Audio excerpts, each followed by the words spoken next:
We'll stay with music here on Culture. Today's guest is a French singer who's topping off 10 years in the music business. That's not bad when you know that she's just 26 years old. She became a household name here in France at the tender age of 16 when she starred in the French blockbuster musical Notre-Dame de Paris. That kicked off her solo career that's been an even bigger success. Her last album went double gold, selling over 200,000 copies. She's here today to tell us about her new album that's out next week. It's called La Boîte de Pandore, or Pandora's Box. My guest today is Julie Zenatti. Hello, Julie. Bonjour. So first question, for a lot of your fans, this album might be a bit of a strange one because it's very different from what you've done in the past. Was that a conscious decision to do something different? It was a real desire to change, to reach a turning point and do something new musically.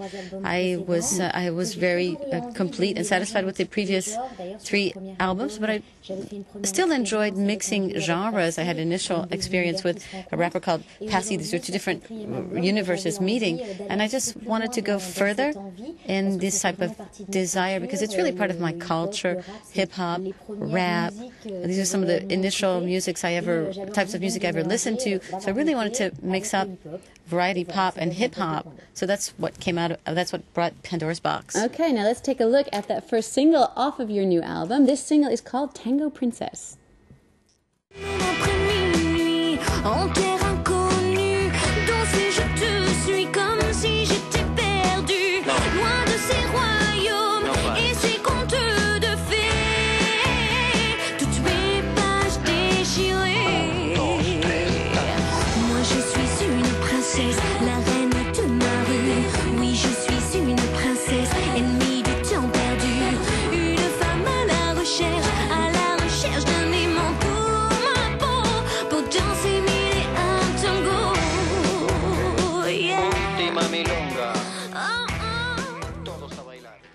That's the first cut off of Julie Zenatti's new album. It's called Tango Princess, and of course a little later in that video you danced the tango. What was that like?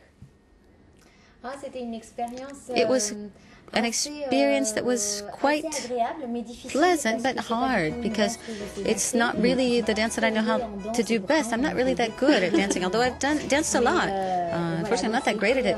So it was really intense, and it's quite particular because you have to dance very closely and you have to give off a lot of sensuality. So it was very new for me, but I worked really hard on it, and I'm going to work harder so that I can do it on the stage.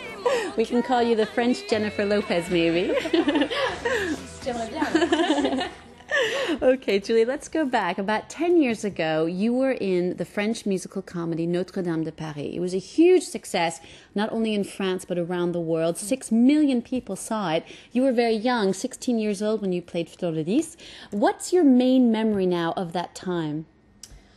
I guess what I remember most would be the whole ensemble of it. It was a magical adventure right from the beginning because we got started and got involved in it without really knowing what was going to happen. It certainly wasn't the trend at the time, not even in France, special voice singers. And when we got started in this, it was because we liked the songs, and Richard Cochon gave us some really good roles. And once we got started playing the characters, the audience was there and seemed to enjoy it. And we ended up playing in concert halls, in venues that were completely full, completely sold out, one after the other. So it was just really totally magical.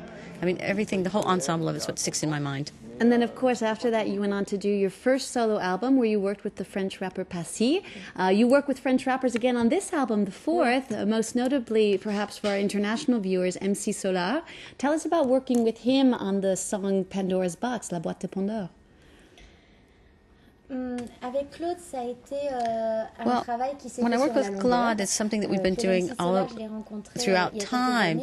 And MC Solar, I met him a few years back, and we talked about working together. We had some common desires, and also working with Yannick Noah for his association called Les Enfants de la Terre, or Children of the Earth, loosely translated. So started talking with Claude at the time, and we decided on Pandora's Box, and I wanted it to sort of be the guideline throughout the album. And 2 years later, here he came in with the song, and I'm lucky to have him tell the story about Pandora's Box. So it's the introduction to the album. So it was an amazing gift he gave me. And what's interesting, again, maybe for international viewers, in preparing this interview, I saw that you did another duo with Lenny Kravitz years ago. Tell us about that. Well, that's kind of like a legend.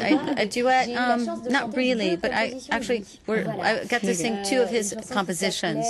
One song was called Some of You Will Remain, and the other one is 2 Seconds of You. So I was in London and recorded these songs with Thierry Deveau. And it was a pretty interesting experience because I was so little. I was only 11, so it was quite magic as well. So you didn't sing with Lenny, but you sang some of his songs. Thank you so much, Julie Zenatti, for being here with us and giving us this little avant-premiere of your new album called La Boîte de Pandore that comes out next week. And you'll be kicking off a tour all around France with 2 dates at the Mythic Olympia here in Paris next March. That's all the time we have for today's show. Thanks for watching and see you again tomorrow for another dose of culture on France 24.